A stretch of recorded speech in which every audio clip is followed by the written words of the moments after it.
Welcome back to the third and final hour of our discussion with Paul Mifsud. Paul, before the break, we were talking about this fascinating rationale for antitrust immunity that you were devising around the time of the Open Skies Agreement. Can you continue that explanation, linking up Copperweld with the powers of the CAB and the DOT to immunize international agreements? The immunization power was granted to the CAB, to the CAB initially, and then transferred to the Department of Transportation because of the need to immunize IATA fare negotiations among the airlines. This was something that, in an era of deregulation, had fallen in great disfavor, but the rules still existed.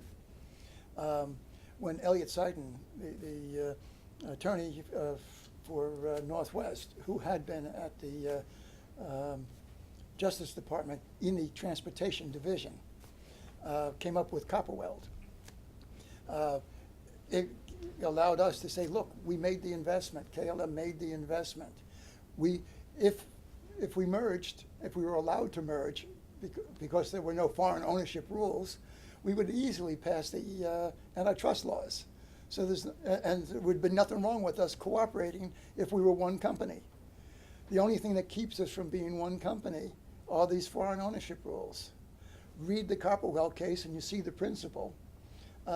Look at our investment, and what we want to do is put it together as and operate as if we were one company. And when other airlines see the value in that, as we make profits on it, they'll want it too. And that'll drive them to look to liberalize their agreements and open the markets to the U.S. carriers who could not get full access to these other markets. And to whom or to what agency were you presenting this argument? Well, the power belongs with the Department of Transportation. And the first person I went to was Don Horn, one of the senior attorneys there. Somebody I knew they would turn to in the political side, would turn to and ask him whether it was okay. They would ask his opinion. And he's the kind of person that once he made up his mind, he made up his mind. And I sent him the Copperweld case, and I said, after you read it, I want to talk to you. And he read it, and I said, look, if they came to you and said that KLM and Northwest want to act as one company, would antitrust principles justify it? And again, we talked about the investment and the foreign ownership that had restricted it. And he concluded that he could.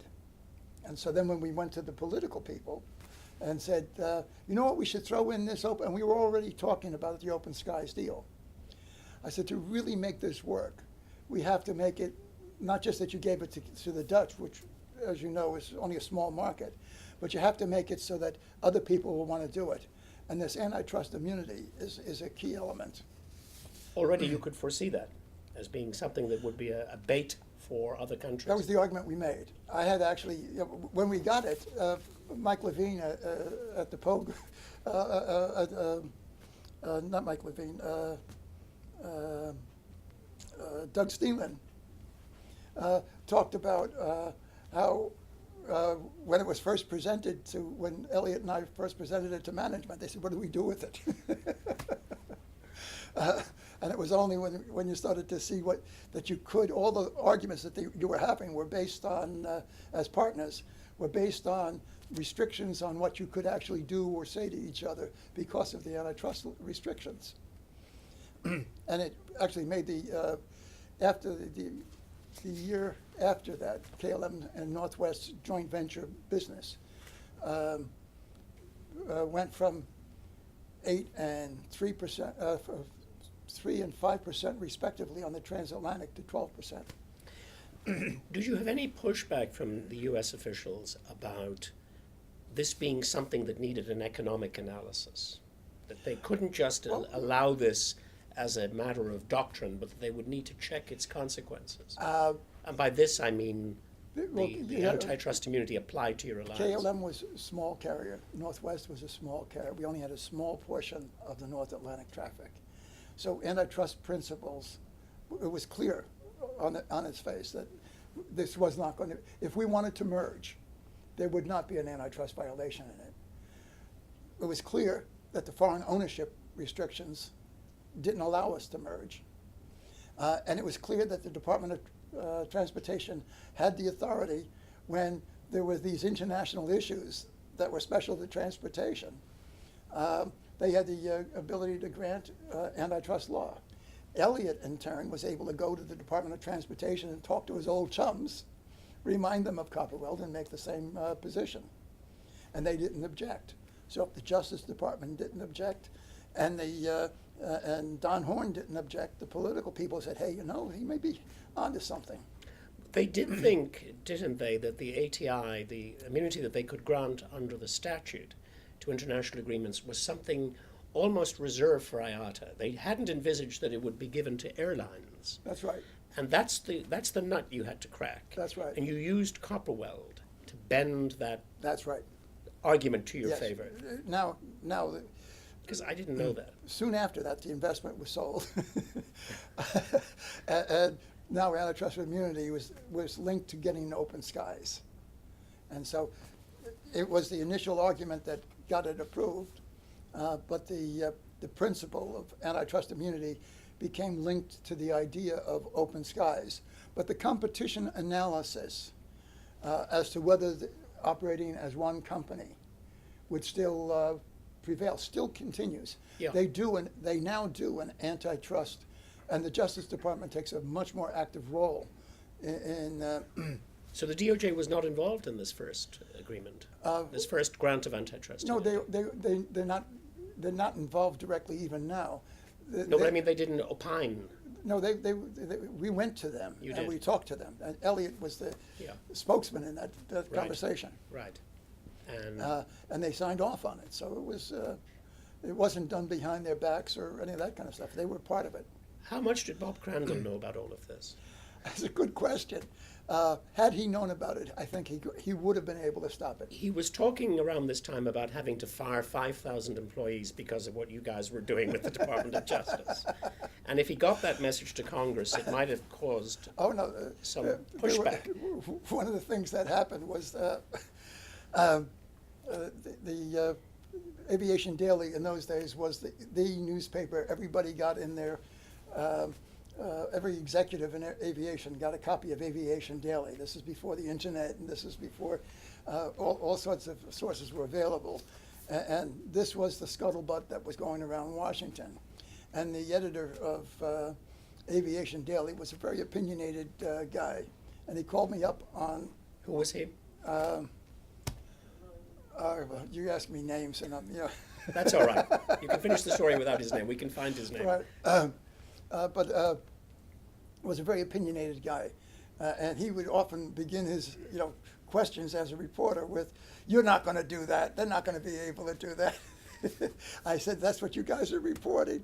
He said, "Oh," and he talked himself into that we weren't going to do it. Although the rumors had been going around that it was on the table. To do what? Was it antitrust immunity or the Open Skies Agreement? Antitrust immunity. And it was Very esoteric subject, isn't and it? it was not put on the table until, we had talked about it in the background, but nobody had made any kind of big deal about it in the group that was talking about it. And then when the Aviation Daily got wind of it and was going to, had they known about it and put it out in the paper, Crandall would have flown to Washington the next day. And instead, Aviation Daily put out a newspaper report that reports of antitrust immunity are nonsense. So you won by default. And I said, It was an extraordinary story. Can you nail the mythology that this all happened at a lunch meeting and you wrote it on the back of a napkin? Is that not true? no, it did. There was a lunch meeting. Rutger Tullar from KLM and I and Elliott had been sent by our managements to talk about the antitrust issues. This was separate from the Open Skies talks that Yeah. were going on. Yeah. And we'd been sent to try to work out the problems between the two companies because Northwest, now having Elliott, was like really strict on antitrust, and the Dutch didn't really understand it. Could we work out something?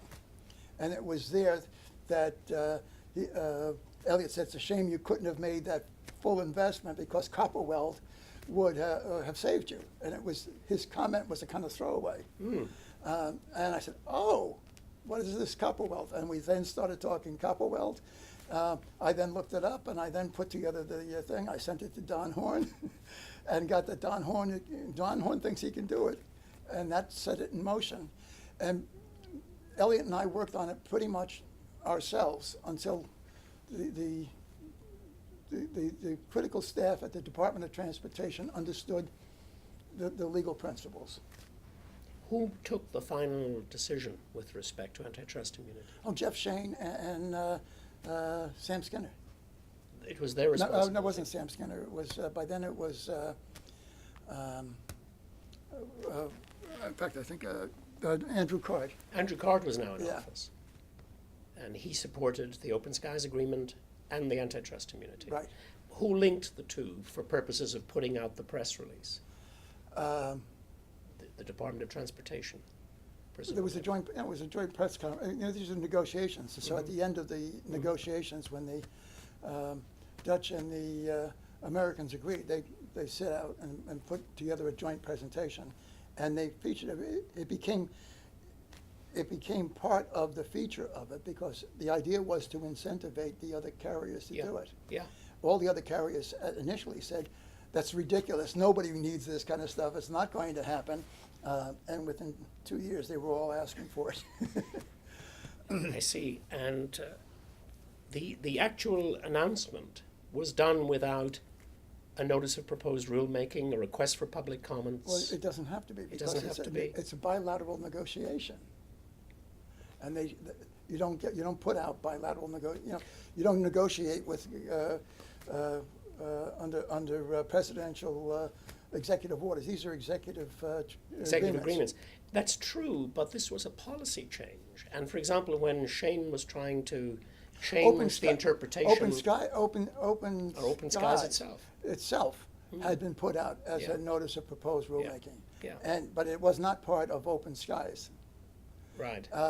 It was, Open Skies was, this is what we're going to do, and they asked for comments on it, and it was agreed they could do Open Skies. And we were the first in line for the negotiations. But you could certainly see that they could have asked for comments. They could have invited the industry to speak on antitrust immunity. They certainly could have. Because what's to stop the government doing that? So, No, did that ever come up? As far as you were concerned? No, I think most of the participants understood that the thing they wanted to do was they wanted the forces of competition to incentivize the other participants in this market to compete. And the larger forces that already had market power weren't as interested in competing as they might have been. And so it wasn't put out. No.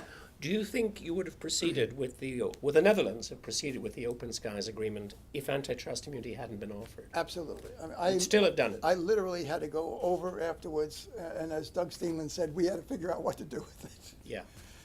And so I literally had to go over and explain, this is why it's valuable. This is the kind of thing you can do with it. And what did you do with it? Mike Levine and Leo Van Wyk took a walk on the beaches of The Hague, and over a series of a week, talked about how to convert KLM stock, which was at the time the subject of a lawsuit,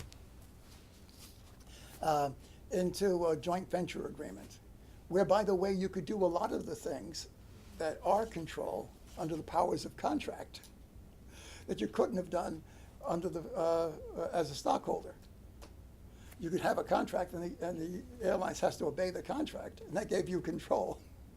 And so we came together with a joint venture that allowed us to use the antitrust immunity that this gave us. We sold our stock and exchanged it for the joint venture, and the joint venture was subject to antitrust immunity. Did you have to submit that joint venture back to the department and go through the process of having it approved in the public interest? It couldn't have been agreed inside the announcement by the Department of Transportation. Yes, the answer is yes, we did. Mm-hmm. But Ours was the only one that was tied to the agreement. Mm. Um, all the other antitrust immunity agreements are separate from that and all require that approval.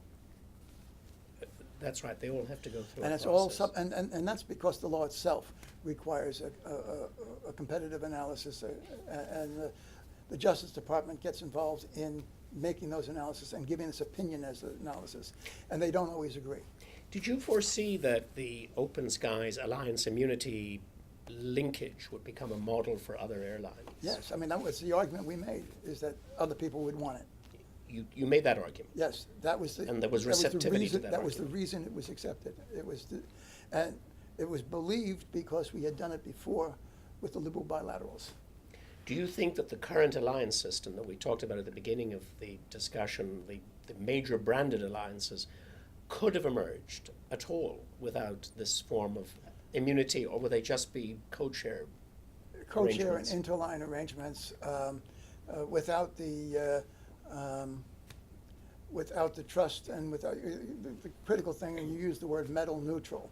The critical thing about the Northwest agreement was that it was agreed that the suspicion that was between the two carriers, with the lawsuit going on and the record of what Checky and Wilson as investors had done in terms of the relationship was very bad. And so there was a lot of suspicion. And how do you overcome the suspicion? You had to come up with a deal that both parties felt confident meant that neither side would be getting any special advantages. So we wanted to share the revenue. And the joint venture actually comes out with revenue sharing as the key factor. We were both the same size. It was easy to negotiate that. In fact, the first 5 years of the deal didn't even have a sharing formula. It was worked out in the IATA clearinghouse. But the principles were established that we would share the income and whack it up, divide the income no matter who flew on who. And we would rely on the IATA bank clearinghouse data to do that. I see. And the joint venture was a separate contract that you agreed Separate to contract. put the ATI into operation. That's right. And I believe it's still in effect. Which is still in The effect. joint venture between KLM and Northwest, last I looked, even with the mergers with Delta and Air France. Now, you mentioned metal neutrality we talked about at the beginning. What do you think of that concept? What is it, first of all, and what do you think of it? What do you think it is? Well, the people would talk when they were doing a deal, any kind of deal with another carrier, about, in the case of KLM and Northwest, we would talk about that's a red tail because the tail of Northwest airplanes was red and ours was blue. So that would be a red tail flight, that would be a blue tail flight. And what we need is a deal that would be a purple tail.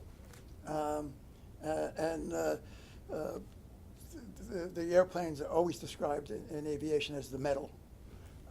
And so it was metal neutral. It had to be, doesn't matter which airplane the passengers fly on. It has to matter that the passengers came to the joint venture and flew on a joint venture route. The domestic routes of Northwest were not included. And by the way, you can't get antitrust immunity for domestic deals. It has to be an international deal. Why is that concept of the metal neutral joint venture economically better for the airlines? Is it more efficient? The whole principle, going back to Copperweld again, is that you're operating as one company.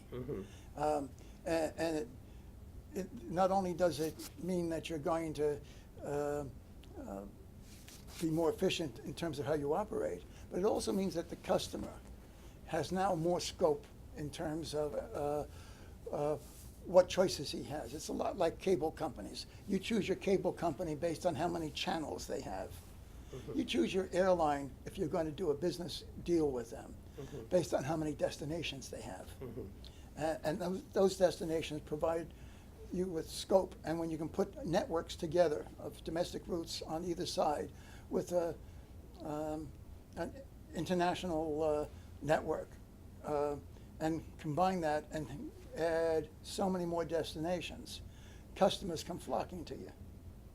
And in fact, that then what that does is it means that with more scope, carriers with less scope are not going to get as good a deal. That opens a secondary market for people to join the joint venture, even without antitrust immunity, just to participate in that scope. Right.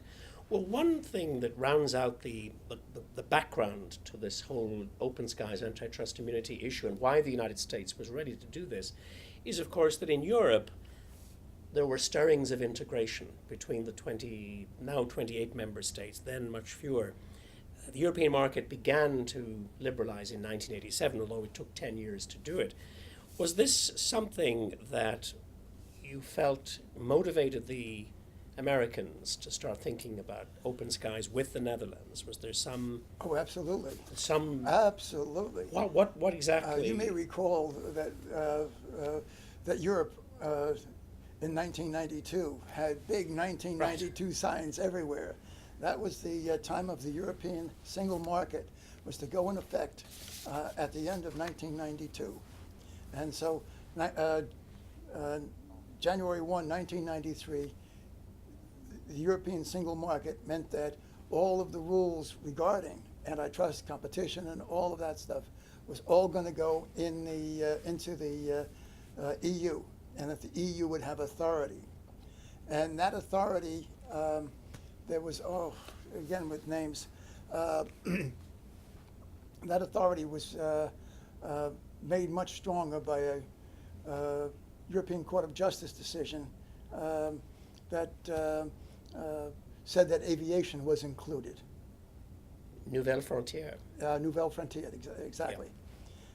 And so with that on the horizon, we argued with the Department of Transportation, you've got to do the deal now, because if you wait too long, you're going to have to deal with the European market, and the British are going to be much bigger players in that than we are, Mm-hmm. and the French. And they saw the wisdom of that. If it had not been a single market, if the single market had not developed, what would open skies be different, do you think? I don't know whether we would have gotten open skies without that pending. I think we would have. I think that the pressures were already there for it. But to put the whole package together, it was an important collateral argument. The development of the single market and the actual liberalization of the market continued. It didn't overnight start there. It started later on. And I don't think many of us thought that there would be an easy jet or thought about what an easy jet would do. None of the smaller carriers, none of the LCCs had really come into their own. That came a bit later in this process, and changed the economics of it. And what ultimately did you do with the joint venture? What the branding became uniform, the collaboration on revenues? We went from a lawsuit and litigation to shutting down all of our sales offices in the United States 6 months after the deal went into effect, and turned over all of our reservation sales operations to Northwestern in the U.S., and they did the same with us in Europe. And nobody else has done that quite yet. Although Air France recently, now that Air France has become part of the thing, Air France recently closed down much of its sales office and turned it over to Delta, and vice versa in Europe. So that and that saved KLM in those days $70 million a year, right off the top. Right. And customers liked dealing with only one salesperson, and had one-stop shopping, and that was a revenue booster. And of course, the scope of the deal was a revenue booster, so it really worked out well. And for all intents and purposes, were you operating as a single airline? There was a group set up of managers on both sides. They meet every quarter. And keep in mind that corporations have all these different divisions. You know, you have a European division, you have this, and people get together and they argue for the resources of the company. Yeah. And so now you do this as a joint venture, and you are able to talk about capacity and pricing without worrying about the antitrust implications across a whole network. And when you set up the proper management procedures for that, and not everybody was doing it. That's why metal neutral, that's the difference between metal neutral is where you're doing that as though you were one company. You actually have the management structure. You're putting together a management structure as opposed to just simply setting an agreement and then checking off the boxes afterwards. And was the antitrust immunity an evergreen immunity, or did you have to go back Every 5 years. every 5 years under the consent order? No, every 5 years you go back and we go back and resubmit. And every one of the agreements is a 5-year term. Although I think the late James Oberstar had other ideas for cutting it back a bit. Yeah, he was. Labor supported us in this deal. Did they? Labor supported at Northwest, as well as at KLM, supported the deal. Why?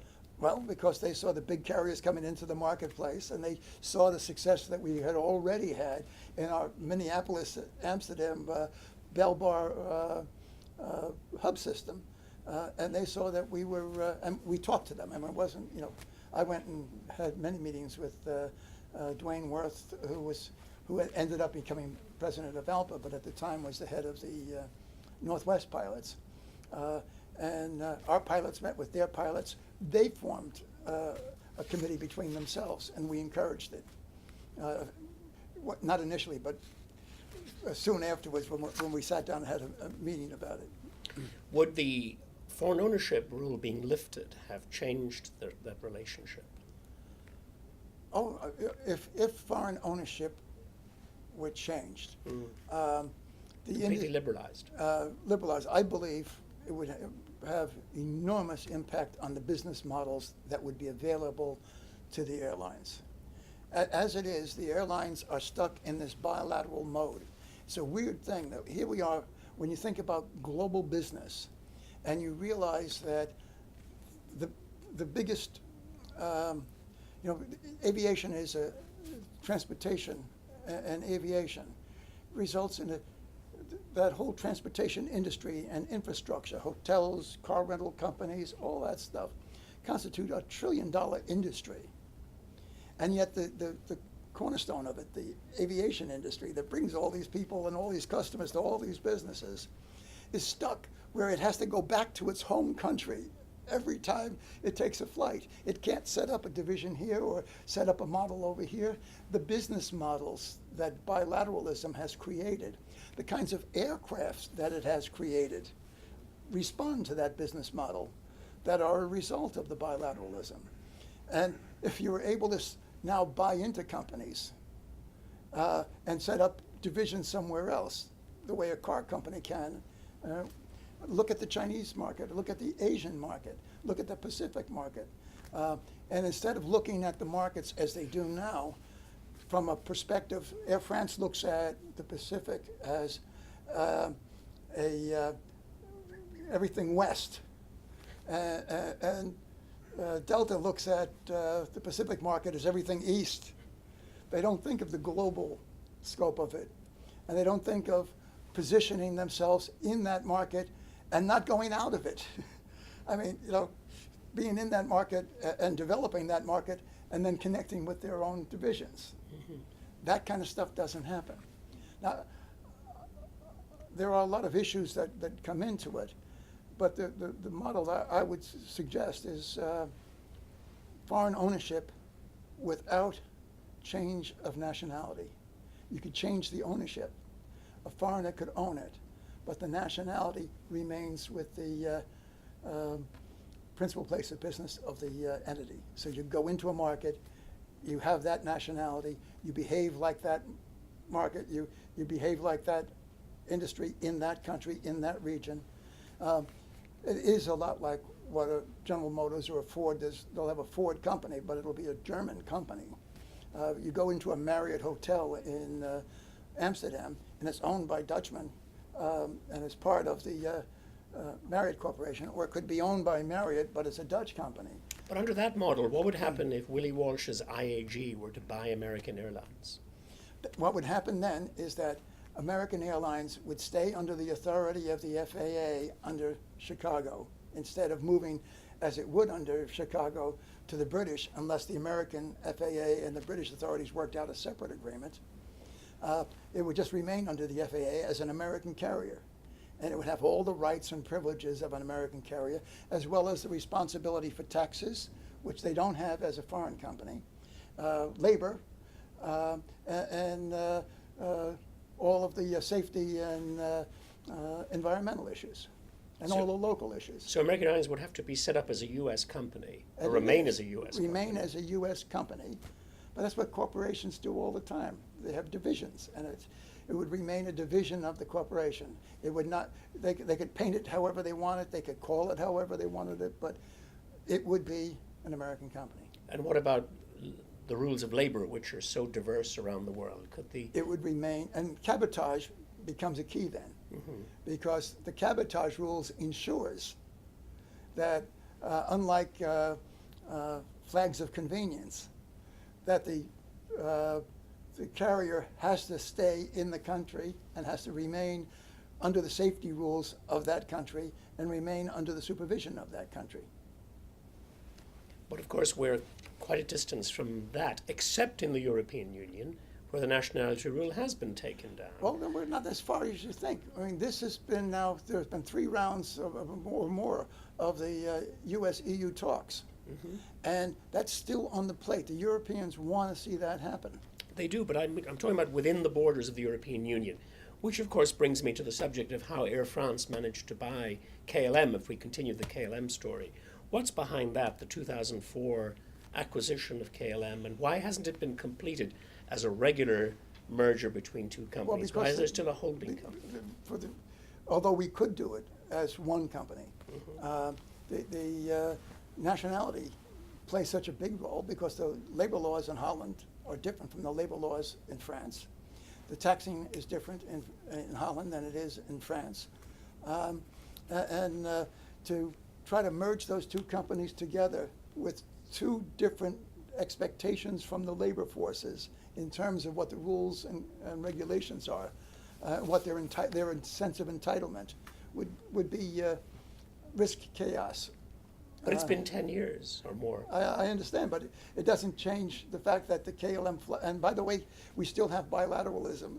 And so well, that KLM may be the is key. KLM is still operating under its bilateral agreements, and Air France is still operating under its bilateral agreements. You got DOJ approval for that merger to the extent that it affected the United States? Yes. Although the Justice Department people and the Competition Authority people in Europe tend to concede primary jurisdiction to the country of the merger.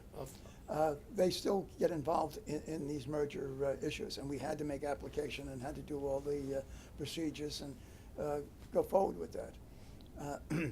And our ability to bring the 2 antitrust immunity agreements between Northwest and Delta, who had not at that time yet merged, became an issue that the Justice Department took issue with. Well, just before we go to that issue, this wasn't the only bid for KLM, because didn't British Airways make 2 bids? Well, KLM was out looking for bidders. Well, why are we looking for bidders?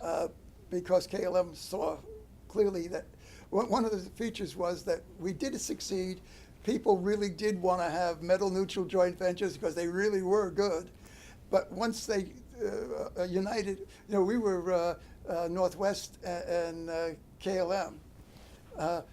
But then when American and British Airways, or actually next came the next one, and the one that really grabbed onto it was Star and United. United and Lufthansa. Right, Instar, I'm sorry. United and Lufthansa in the Star Alliance. Yeah. Now so you had unleashed the dragon. Yeah, and now all of a sudden you had all this scope, and they sucked up all these other airlines that wanted to get a part of that scope, and so they had. You go into a 3M company and say, give us some of your business. And they said, well, how many channels do you have? How many destinations do you have? And well, we have these. Oh, but didn't you see? This is Lufthansa and United, the big guys. And so it became clear to both Northwest and to KLM that we needed to find another partner. And we started out with Alcazar. I don't know if you remember that. That's a small alliance. We thought we would get Swissair, SAS, and Austrian Airlines together with KLM, and that we would be able to do it. And that fell apart because Delta had already had an alliance with Swissair. But they were sucking through the straw. This big Delta had this little Swissair and was running that show. And so that deal fell apart because we weren't, the ability to get antitrust immunity for the group with Delta would have run into much more problems because of the size. Because now the single carrier issue became much more critical to the antitrust implications. So again, antitrust law entered into it. And so they would have to go with Northwest. And at that time, Swissair thought that Northwest was, well, it's just one of those small companies. We're with the big guys. So it never worked out. We then tried with Alitalia, and we had a deal that was based on closing Linate and putting all the focus in the new airport at Milan. And that fell apart when the Italian government refused to close Linate, gave all the authority to Alitalia to fly out of Linate, but the only business we were going to get was there in the new airport at Milan. So that fell apart. Ended up in another lawsuit. We lost $250 million on that.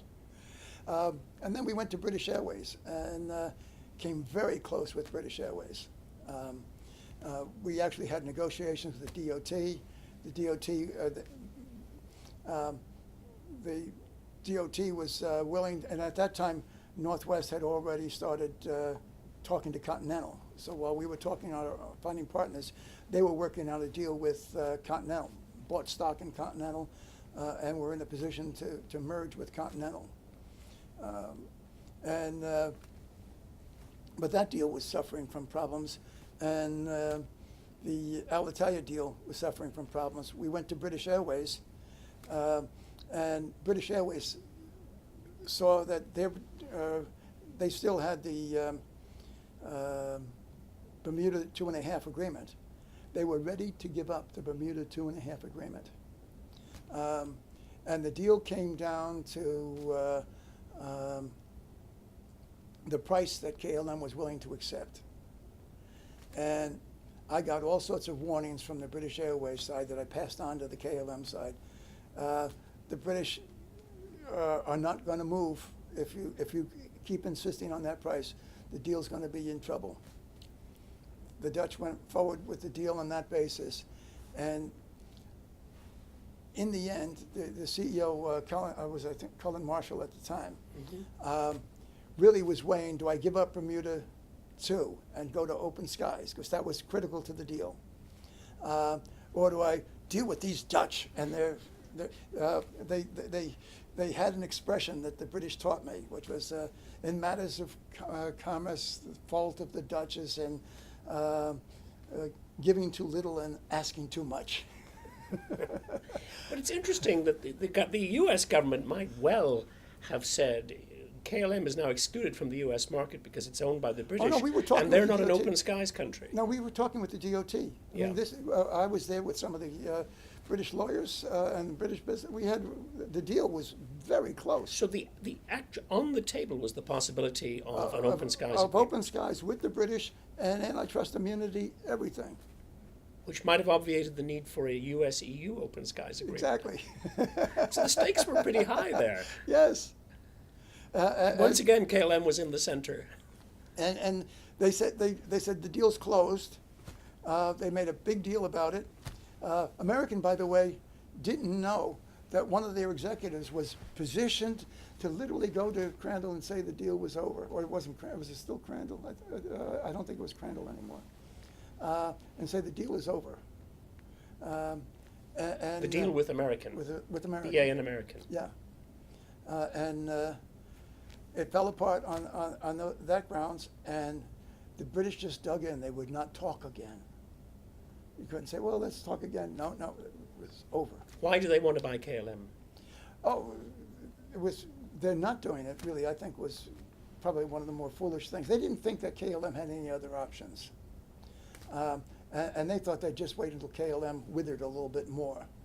And then they'd come back and then they'd really show them. But KLM had told them that if they didn't do it with British Airways, they'd go to the French. And the British could not believe that we would do it. In fact, the deal, we're in merger deals, they give a code name to the new company. And the British amusingly called it Paris. A snub to Paris. And the next thing that KLM did was go over to Air France and talk to Air France. And who initiated that contact? Leo Van Wyk. The CEO of KLM. Yeah. And what about the SkyTeam rejection for antitrust immunity? Were you involved in that? That came in 2005. Oh yeah. When you were refused antitrust immunity. Oh yeah. An ironic development, considering that you started the whole thing. That's right. Any comments to make about why that happened? Well, obviously the presence of two American carriers in the agreement was a disincentive. Well, now things were getting big. Mm-hmm. And the British and the EU talks were now going on, ongoing. And they didn't see how allowing these big carriers to just get away with it and continue business as usual. And they wanted to put pressure on us, to put pressure on Europe to come together on the deal. And so the deal was not until there's an EU deal. Was essentially what the EU deal was became. contemplated. We really, for a big company like this to do it, for that kind of restricted competition, because you're dealing, as you get bigger and bigger in this, you're now dealing with true antitrust principles, and the weight has to be what are the market forces versus what are the market forces versus what are the benefits for the consumer. And you had more overlapping routes than some of the other alliances, I think. Was that one of the arguments? The public benefits weren't quite so obvious. The public benefits, I think, was what we got crucified on. Yeah. Part of the problem of antitrust analysis to begin with, and that's we could have another session on that, has to do with the two critical elements of antitrust analysis, which is the market definition, and then the market power that results from the combination. And the DOJ has consistently talked about market power in terms of city pairs. And when you're talking about barbell hub and spokes, when you're talking about a hub and spoke kind of network, any network kind of situation, there will always be the critical hubs that themselves, when they meet together, are going to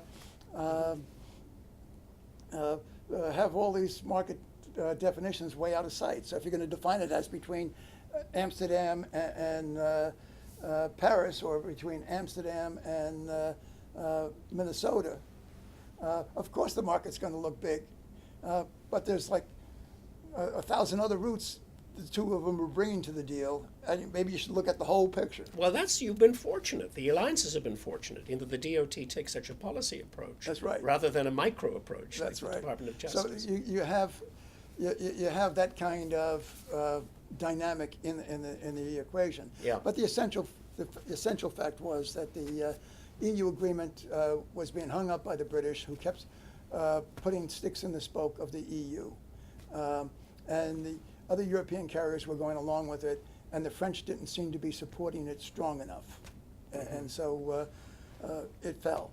Were you shocked when it fell? No, there were behind-the-scene things that probably shouldn't go on the air even now. Surely you can confide. It's after the fact. The black box can be opened, Paul. Well, obviously you won't talk about that. There were people that were working at this. I was told that were working against the deal, outside of the negotiation strategy. The people that were in negotiations were all in favor of it. But there were people that would talk, loose lips sink ships kind of thing, and there were people who were associated with the company that were doing, one of the companies that were saying the wrong things to the wrong people. One of the companies inside the deal. The deal, the relationship between the parties. And I had gotten wind of it, and by the parties that were about to shut the door on us. So I got it from a good source, but it was too late. It was too late. And why then later did the agreement? Because we had the EU deal. And so they thought there was an enlarged competitive space. I was very active in putting, in participating in the EU-US talks. Right. And the pressure built on the British, American Airlines was getting into more and more economic trouble. And we were becoming more and more competitive with the scope that we were developing with the Air France merger and with Delta coming into the picture. And the pressure was being built for it. I mean, there was no question it was going to come to a head. Do you think these alliances with their antitrust immunity have been good for the industry? The response of the Gulf carriers is to say that this alliance arrangement is one big subsidy comparable to what they're getting from their governments. What do you think of that? Do you think that this has been an artificially created monster which has altered the way the system would otherwise have developed? Obviously, it's connected to foreign ownership. I have had many arguments with a lot of people who think in terms of, the market has gotten so much smaller, and they look at the British Airways having so big, the merger with Air France and KLM, now it's so big, and Lufthansa is so big, and all these little guys are going out of business. The reason the little guys are going out of business is the bilateral model is faltering. And the bilateral model was on its face a closed system with fixed fares and fixed rates, and that's all been gone. You now have, still have, in a global economy, hundreds of airlines. It's not 3 airlines. There's all sorts of, you can get to any destination in London or Amsterdam on dozens of different combinations of flights and connecting flights. So if you look at it simply as city pairs, those two carriers, if you want to get to Amsterdam cheaper, you'll have to go through Brussels. But it exists, and they are dampeners on the marketplace. Yeah. And they are and they are more competitive amongst each other than they were when they were bilaterally restricted on how they could do it. The swap is, everybody has to remember, the swap is give up bilateralism between the parties and give up the restrictions of bilateralism in exchange for the freedom. And looking back at the 2007 and 2010 US-EU agreements, what was your involvement in those agreements, and do you think that that was successful policy, public policy, to do that? My involvement was for KLM, and I worked very closely with the EU negotiators and provided a lot of my insight and connections directly to them during the Caligari, who was the primary negotiator, and I had a very close relationship. And we were determined to bring the other parties. He was somebody who was committed to doing it. Jeff Shane was another party that was very committed to doing it. And working with these people was, although unlike some of the other deals, there were a lot of other very important players in this, from Britain, from France, from the AEA. All sorts of people were involved in this process. The British were the key. They had to be persuaded to go into the deal. And doors, the negotiations on that were the critical thing over a period of several years. That's true, but when we began our conversation, we were talking about the influence of the various airlines in changing policy and enforcing, for example, capacity cutbacks on KLM. Do you think that the airlines, in fact, had less influence over the US-EU process than they might have had that been going on 15 or 20 years earlier? Were there more constituencies and more stakeholders? And were the governments more in charge? Maybe the governments had learned from pushing the open skies policy not to always follow the airline view. I'm not so sure that that was the case, or is the case even now. Governments have a tendency, especially in international affairs, to support their nation's industries. Their workers are affected, investors are affected, and national status is affected. So that continues to be a major driving force for all the national carriers. This nationalism that accompanies aviation is both a blessing and a curse, because going to your government and getting your government to do it keeps you from looking at your own business models and seeing what you can do to counter it or to do something else with it. But of course, if it turns out that you could prove that they are getting the subsidy, and that the subsidy is what keeps them able to compete and is taking the business away, well, that wouldn't fly even in the world that followed the Havana principles. Right. Whether that's the case or not, I don't know. It's astonishing to think that we're down to the last few minutes of our conversation. This has been a very fast 3 hours. In your Pogue address, when you were given the awards some time ago, you said to your audience, we all know what the rules are, why the rules are, why they're there, but rules need to be changed and needed to be changed. And you referred to the lion and the mouse. As you look back, what factors do you think were most important in casting KLM in the Netherlands as an agent of change, both in the 1970s and again in the early 90s? Was it cultural? Was it the influence of a few key individuals? Or was it merely the logical result of the historic circumstances of KLM, a large successful carrier serving far-flung territories, suddenly dependent on a tiny market the size of Maryland? Where did all this come from, this central role? I check off all of the above. All of the above. It is. Cultural is in anything dealing with global. Cultural is an essential element. And a culture based on competition, based on economics, on tolerance of other cultures, of understanding other cultures, of compromising with other cultures.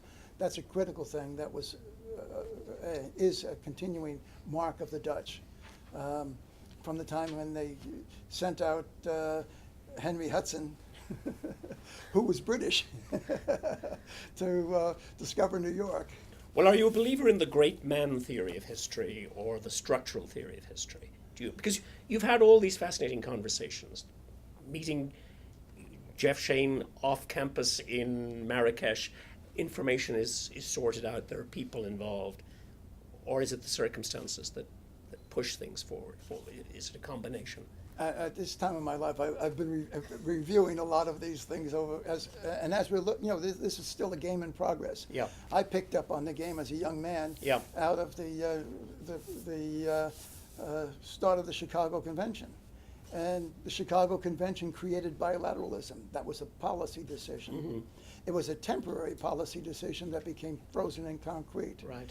It forms, aircraft are designed based on that system. Yeah.